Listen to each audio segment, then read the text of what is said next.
Welcome back to the Abundant Culture Podcast, where business owners like you come to learn how to grow the valuation of their companies so they can sell in the future. On this show, you'll learn how to sell for top dollar and invest in profitable businesses around the country. Now, here are your hosts, Jazz and Joe.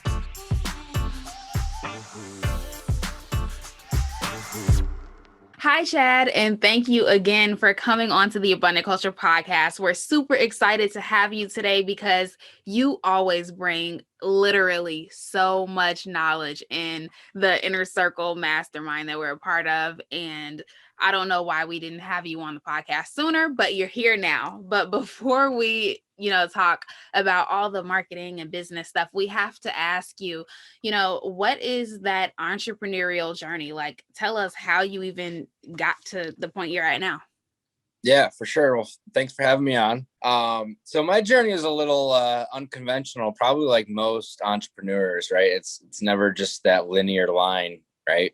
Yeah. And it goes all the way back to when I had my first and only job. I was 15 years old, bussing tables at a country club, really, really high net worth clientele, right? And worked there for about 5 years. And that's kind of how I put myself through college. And one thing that really kicked it off was when I started working in the men's grill, right? That's where all the high rollers went and had drinks and gambled and whatever. And they all knew I was a car guy, right? So they all were bringing in their brand new Porsches and Lamborghinis and you name it. And they'd throw their keys on the bar and say, Chad, I just got this new car, man. You got to go try it out. And I'll never forget when I got handed the keys to a brand new Corvette Z71 or ZL1, and it had 50 miles on it. And he told me to go do a burnout in the parking lot. And this is brand new car. I was like, oh my God. Meanwhile, like I'm from like a super middle class family, right? And, my folks and relatives were driving around the Chevy Malibu. Yeah. And it hit me. I'm like, all right, something is really, really different here, right? Something like serious is going on. Well, they're all business owners and real estate owners and high level executives, right? And ever since then, I kind of just started thinking about money differently. And I had this one mentor, and he said to me, Chad, if you want to, create wealth, you have to first start focusing on solving bigger problems, right? And then I just became into this little hustler. That's all I did. I just hustled. I did it all. I was flipping cars. I had one of the members was complaining about his son getting whooped on the football field. I said, send him over. I'll train him in the gym. So then I became a personal trainer for, a couple $100 a week. Right. And then another guy is complaining about his wife who doesn't like the look of their backyard. I said, let me come by. I'll get that taken care of for you. Now I have a crew of landscapers. It is all happening from 16 to 20. And I was making some money, man. I was making some money. Right. So I was like, this is awesome. Went to college, and really the main thing I learned in college is life's about relationships. It's about who you know. And that really in college, I learned how to network and build solid relationships to the point where every year when my finals came around, I would typically go travel, whether I was going surfing down in North Carolina or something. And I'd go to my professors and say, hey, I got to take my finals a week early. 9 times out of 10, I wouldn't have to take those finals because I had such a good relationship with my professors. So I was like, man, I ended up graduating college with the whole honors thing, and I hardly even tried. All I did was hang out and, ask my professors to dinner because I would ask questions that weren't covered in the topic of that class, right? So that's really the pivotal moment. And then I eventually got into real estate. Yep. But that's where it started. Just a young kid hustling and bustling.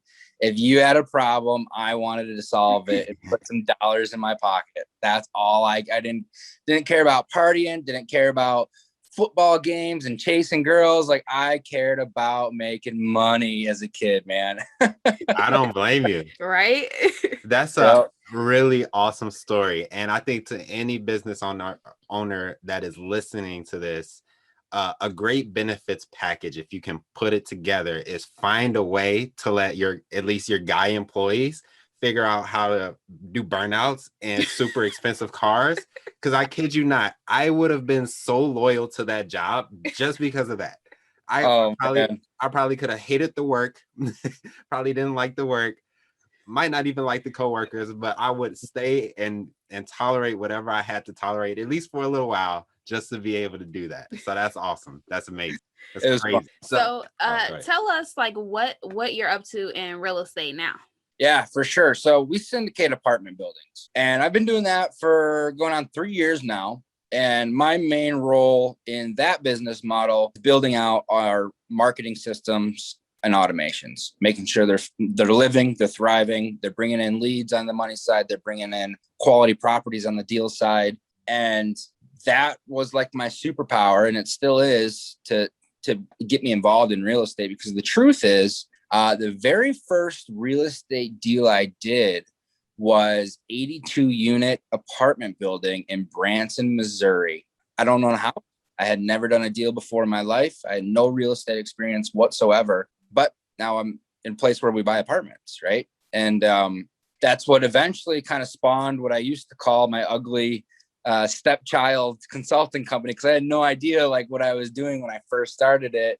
But that's grown like crazy because a lot of people in the real estate space saw what I was doing and said, hey, how can I implement this in my business, right? And so now I offer different services to other real estate entrepreneurs as well. But it's been an awesome journey for sure. It really has. You know, it's funny. I have I would say probably about 90% of my friends here are, you know, making six figures, maybe multiple six figures in a normal W-2 job, right? Doing really well for themselves. And that's awesome. But it's so funny. It's like, they'll tell me about these conversations they have with their boss and how their boss is making them mad, or how their PTO didn't get approved. And I'm like, dude, I would be the worst employee ever. I would be horrible.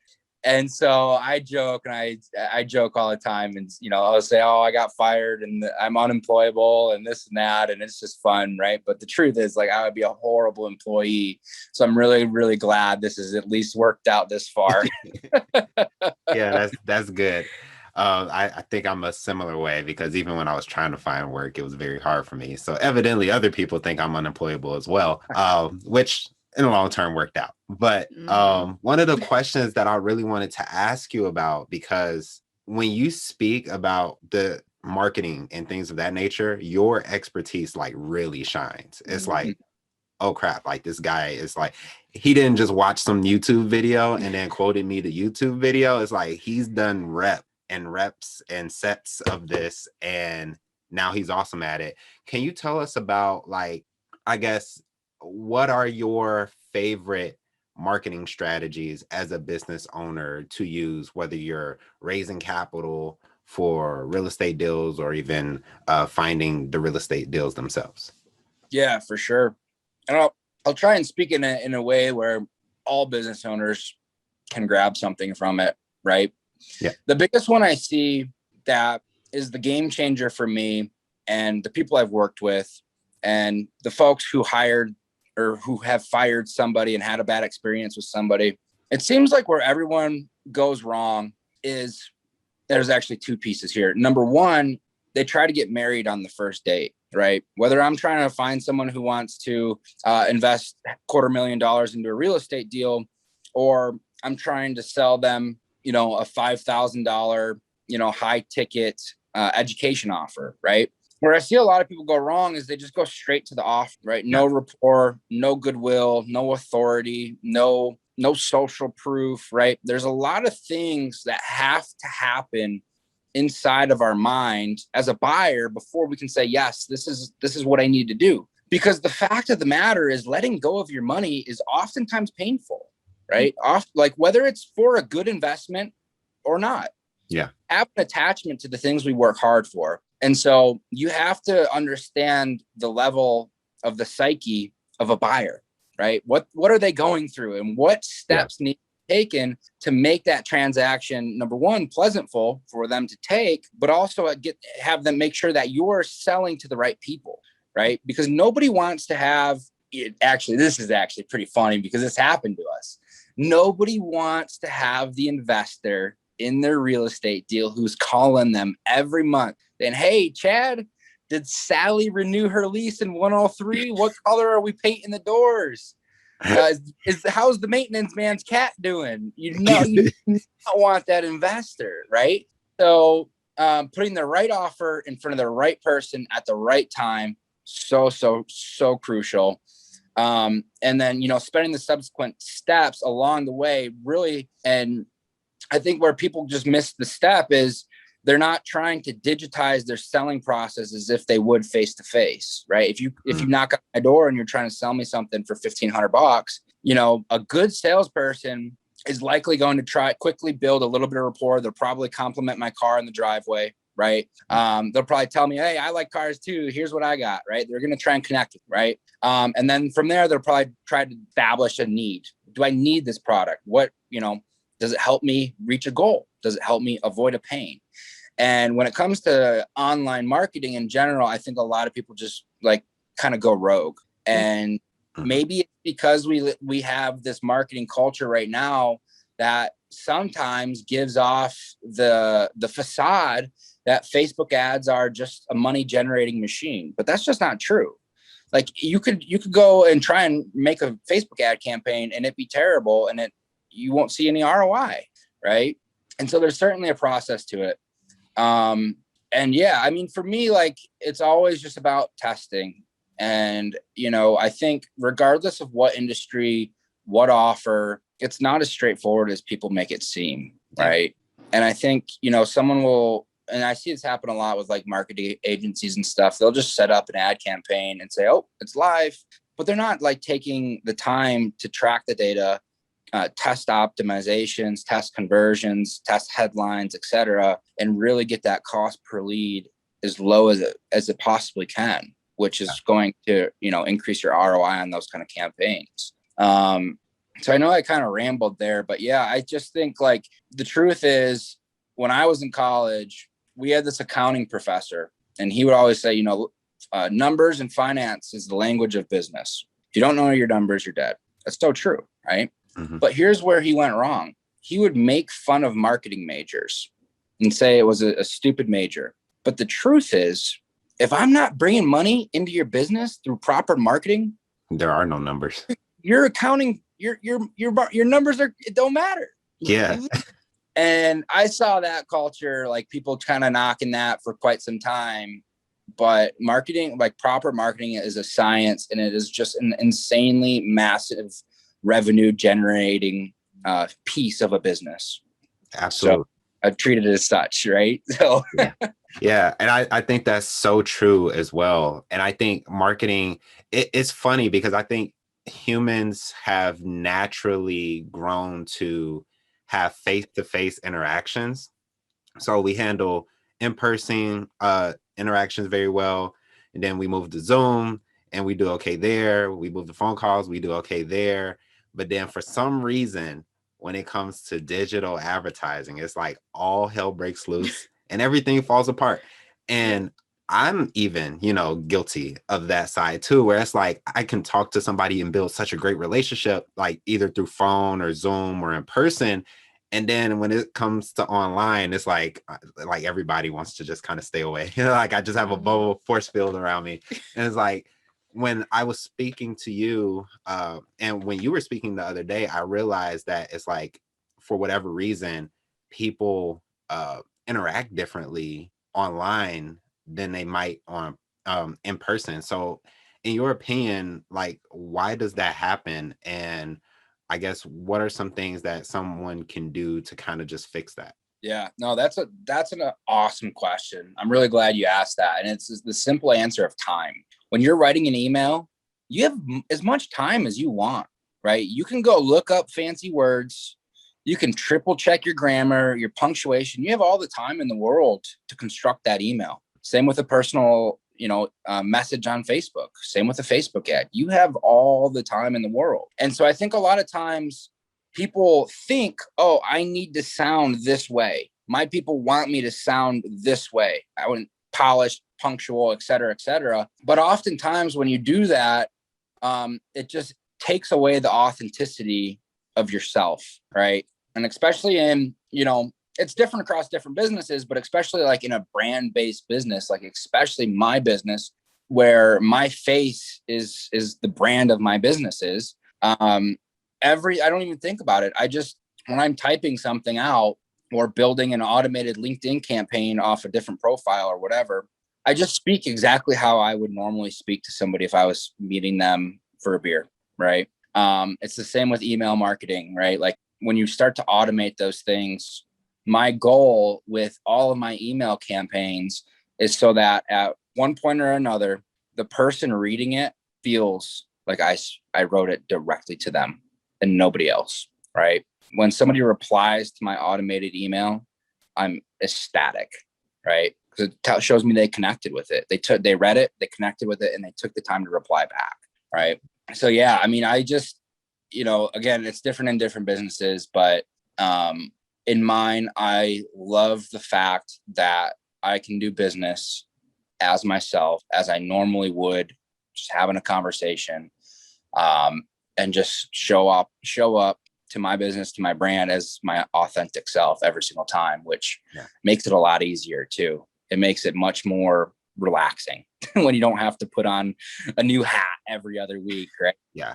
If you own a small business and you might be looking to sell, you could run into some major issues. Forbes estimates that 9 out of 10 businesses listed never actually sell. Why? Because there's only one way to sell. You need to do these 4 steps first. So if you want to be a part of the 10% of businesses that sell for profits, we've created a free checklist for you so you can sell without those hurdles that normally hold you back. Download the free checklist by visiting www.abundantculture.co/checklist. Yeah, and I that's something I really resonate with too, just because, even in the industry that I'm in, which is private equity, one, it's pretty secretive because for whatever reason, I don't know why it's secretive, but it's just hard to find information on a lot of things in that industry. But two, I also think, like a lot of people in that industry, or at least from what I've seen, they sound almost like robotic in a way, and they use all of this industry jargon. Yeah. And, while I get it, it does make them sound pretty intelligent, but for the person who might not necessarily be there yet, they're not going to connect with that person. And I've even, had conversations where I said something to somebody and they were like, you explain that one more time. And then I come up with some like really simple analogy. And then they were like, oh, why didn't you just say that? I was like, I don't know why I didn't just say that. I could have just saved both of us so much time. So right. I think having that authenticity is something that is really key. One of the things you brought up was that, you have all this time in the world to kind of curate this content and make it perfect when you yourself isn't necessarily perfect. Do you think it would be of value if somebody either maybe didn't proofread it a certain number of times, or maybe gave themselves a time constraint, or even just like say the message and then instead of typing it out, just say it and then see how it comes out then? Like, what are some of those, I guess, tips you would give to somebody when they're writing something and they're doing it maybe in a persuasive way or just to build rapport? What is something that they could do to make sure that they're coming through a lot more authentic than they otherwise? Mm-hmm. Yeah, that's a great question. So first thing I'd like to say about that is like the massive benefit of showing up with authenticity is people are going to respect you more for it. When everyone's over here in the noise and you're over here being yourself, that's a very, very admirable and respectful thing to do. Number two, people will connect with you deeper, right? This is just a real kid. This is a real dude. That's why I say to people, I'm just a kid buying real estate with my friends. But to answer your question, I would just say, when you go and like, let's say you're constructing an email, and you write it out, like I'll still proofread my stuff because I would care about grammar, enough to where I don't want to like misspell something like 5 different words, right? Because that doesn't make me look authentic. That makes me look kind of lazy and uneducated if I can't spell worth a darn, right? So, do spell check your stuff, right? But at the end of it, I would just read it out loud to yourself and say, is this something I would say to this guy if he was standing right in front of me? Would I talk like this? And that's really it, man. If you can't answer that with 100% confidence, then you're taking that time and that construction too far, typically. So a question that I have is, and I was kind of wondering this like the other day when we were on the inner circle call, is when you're doing, for example, we can talk about the LinkedIn messaging sequence. I guess for me personally, when I'm reaching out to someone, I just don't really know what to say. Like when it comes to messages, if we're talking in person, then I can talk like, oh, I really like your nails or something. But like digitally, I don't even know what to say. So it's just like, oh, okay. Yeah. So how do you keep engaging that conversation? Yeah, for sure. That's actually funny how you said that. You're like, I like your nails, right? Because that's like something that women can typically really slam an awesome rapport really, really quickly, close, compliments, things of that nature. I'm the same way. I like complimenting people, right? People, I mean, the fact is in 2021, people are not getting gassed up enough as it is, right? There's so many people that will be so quickly to go comment something mean on their posts. Like people just are not gassed up enough as it is, right? So if I'm like having an intimate conversation that way, I'll just go look at their profile, right? And see what kind of stuff they post, right? And because the things that people post about are things that people care about. So they make it really easy for you. Yeah. And it really doesn't take more than 25 seconds to go scroll down someone's Facebook, whether they shared something, posted something, etc., and find something there that you can connect with. And preferably something that you care about as well, because then your compliment will be really genuine, right? So for me as a guy, like it's really simple, right?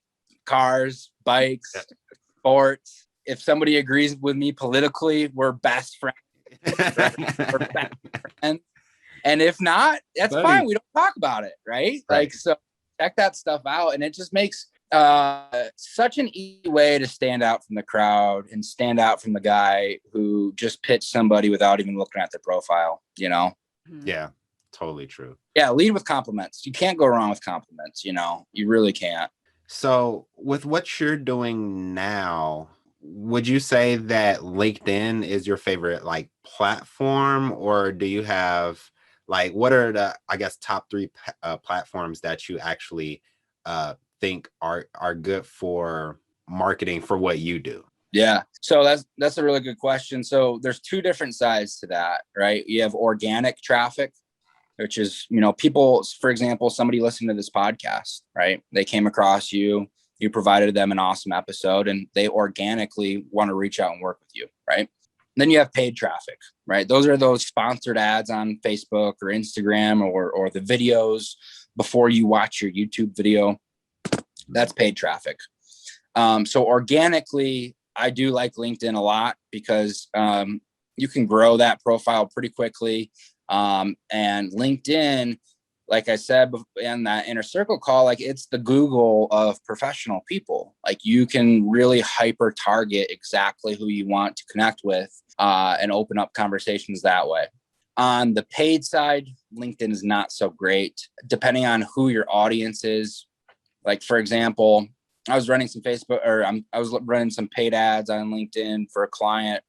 And we got an offer for real estate investors that were looking to get into apartment buildings. Well, LinkedIn doesn't have the best audience builder to begin with. So we had to take their email list, break it down, scrub it, stack it.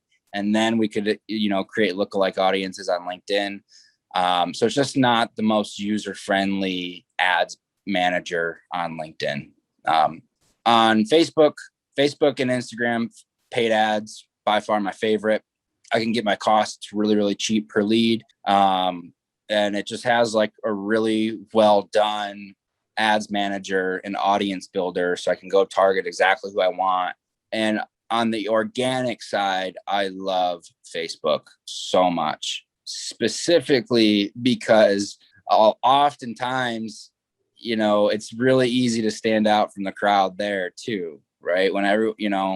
So I just like documenting my life and my journey and all the cool stuff I do, my hobbies and my business, so it's like a cultivation of my life and my content.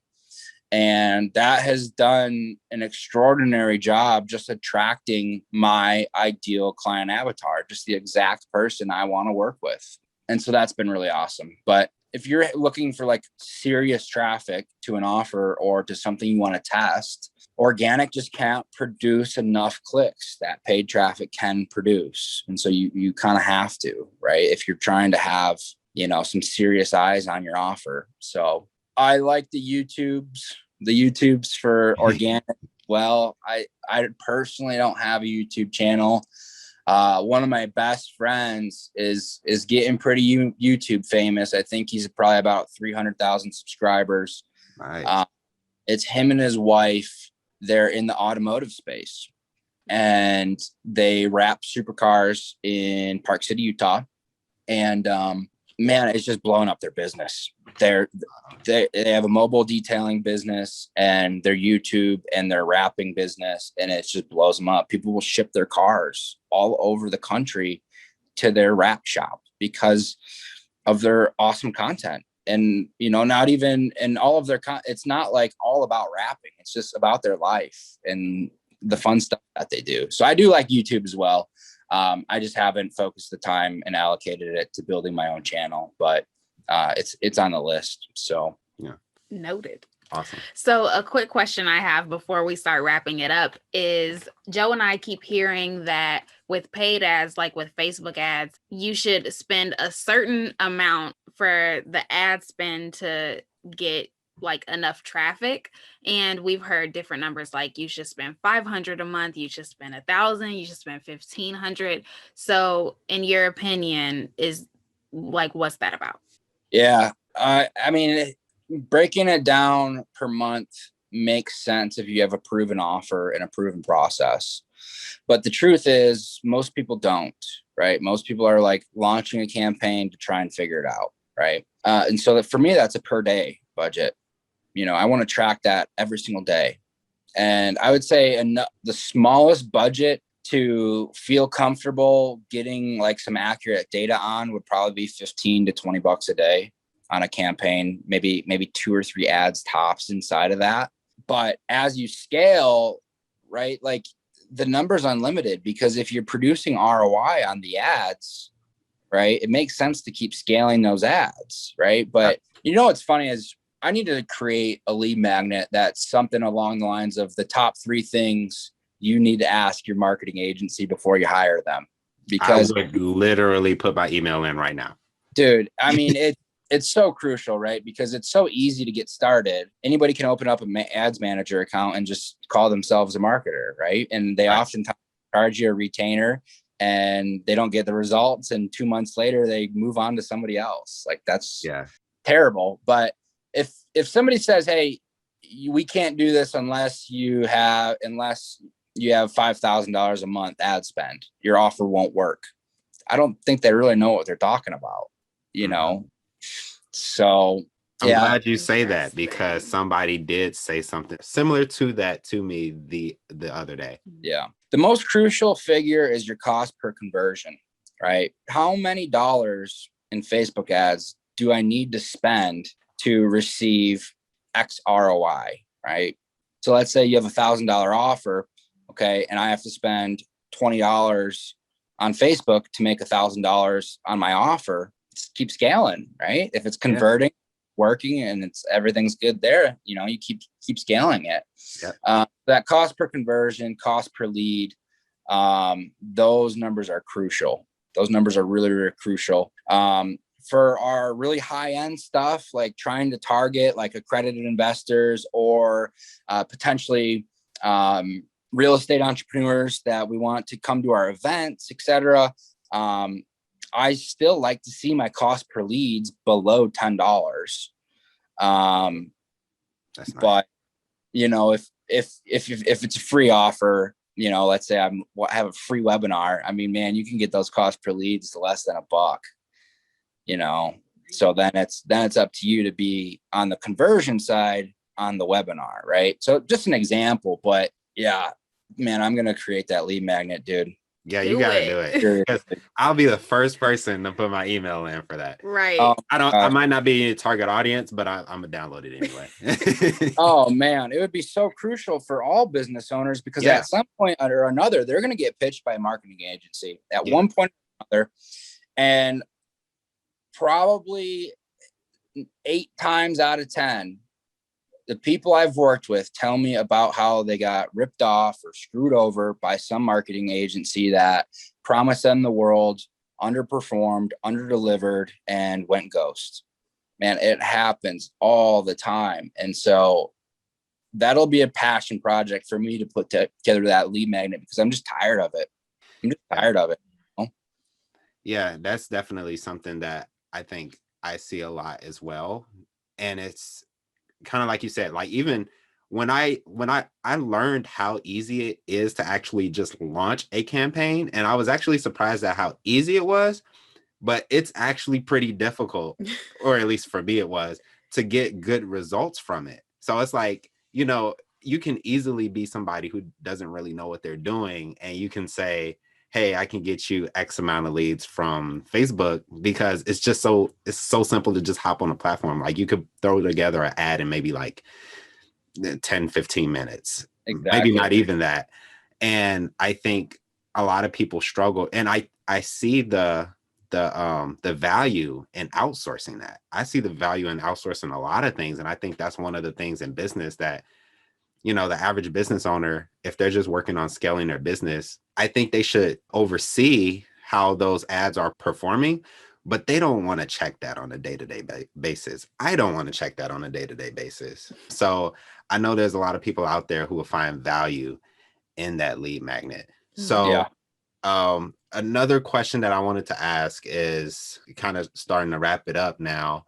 We've talked about a lot. We've talked about copy. We've talked about organic traffic, paid traffic. It's been a very eventful podcast to me personally, because like I'm not a great marketer, but I respect great marketers. And I think you're one of those people. What is the number one takeaway that somebody should get from just knowing you or even hearing this podcast? Yeah. Oh, geez, man, that's such a good question. I'd probably go back to, I'm just a kid buying apartments with a friend and building businesses. You know, it's so funny. Like when I was actually talking about this the other day, I had somebody from high school reach out who's looking to get in real estate. He's been following my journey, wanted to talk to me about it. And I was like, man, you have no idea how much crap and how much hate and how much negative stuff I got when I first started documenting my journey, talking about buying apartments without even buying one. Right. Oh, wow. And so, I mean, oh man, I had people telling me I was a scammer and this and this. So, you know, if you're at a place, whether you're already successful and you have your business and you're established, this probably won't relate to you. But if you're in the process, this probably will relate a lot to you. Stay true to yourself, stay true to your mission, and keep focused on why you got started in the first place, especially if you're going to be publicly documenting your journey and your process, because you're going to have a lot of people that are going to want to knock it down. So yeah, stay true to yourself, stay focused. Sure. That's such a great piece of advice, because it reminded me of me and Jasmine saw the new Tom and Jerry movie. And it reminded me when the guy was in the hotel and he was like talking to this girl. He was like, I started from nothing and I worked my way all the way up to the middle. and that's like that's exactly how I feel in my career. Like I did start from ground zero, but I'm not at the top yet. So it's like I have to tell people I'm at the middle now. So like I get to brag a little bit, just not too much. Right. And I think a lot of entrepreneurs probably feel that same way. Mm-hmm. Yep. So you're on the Abundant Culture podcast, and we like to ask this question to every guest that comes on because we get so many different answers. And the question is, how do you spread abundance? Yeah, for sure. Gosh, I think my biggest thing is just trying to spread, number one, this as corny as it sounds, just positivity in general. But number two, just being honest about my journey, right?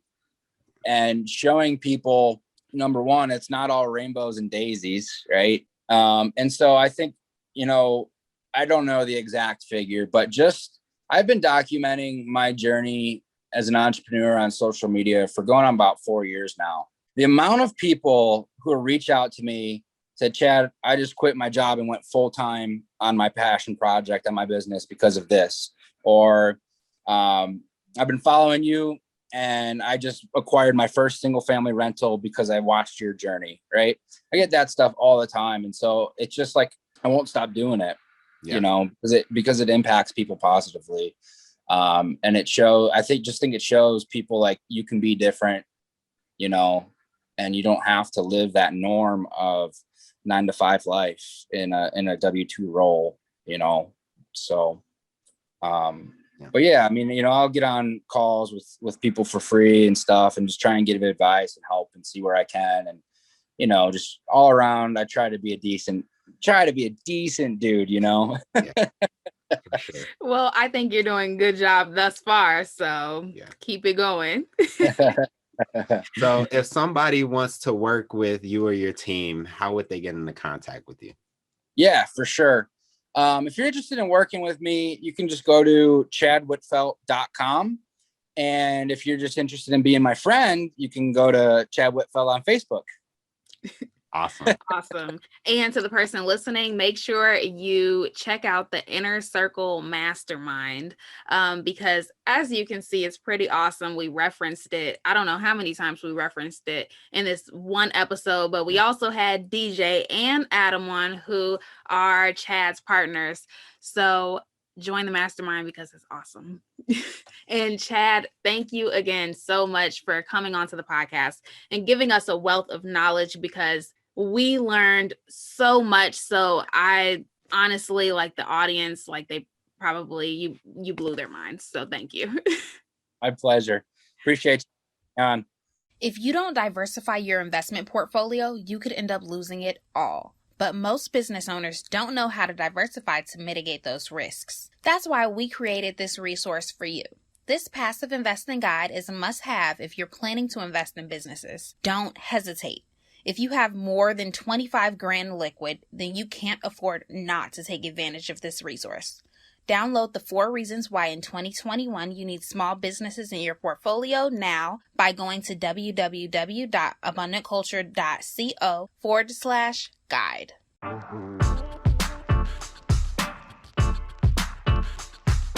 Thank you for listening to the Abundant Culture Podcast with Jazz and Joe.